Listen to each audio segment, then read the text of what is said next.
வள்ளலார் ரொம்ப ஆச்சரியம் இந்த பாட்டில். என்னன்னா, வள்ளலாரினுடைய மொழி இருக்கு பாருங்க, அருள் நிறைந்த மொழி, ரொம்ப அமைதியான மொழி, ஒரு தென்றல் மாதிரி ஒரு மொழி.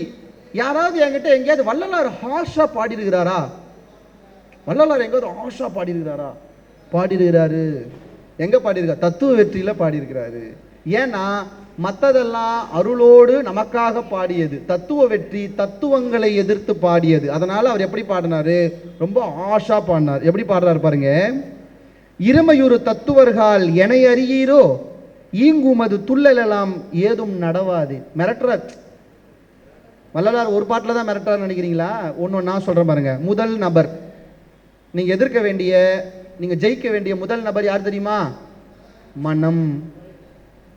நீங்க பாருங்க, இருக்கிறதுலே வள்ளலார் இந்த 20 பாட்டுல யார் ஒருத்தருக்கு அதிகமா திட்டி பாட்டு எழுதியிருக்கிறார்னா மனசுக்கு தான் எழுதியிருக்கிறார். சுத்தி எல்லா சந்தோஷமும் இருக்கும், உட்கார்ந்து ஓன்னு அழுவீங்க. ஏன்னு கேளுங்க, உங்க மனசு தான் காரணமா இருக்கும். நல்லவங்களை கெட்டவங்களா காட்டும், கெட்டவங்களை நல்லவங்களா காட்டும், சில நேரம் உங்களையே உங்களுக்கு கெட்டவங்களா காட்டும். மனசு காரணம்.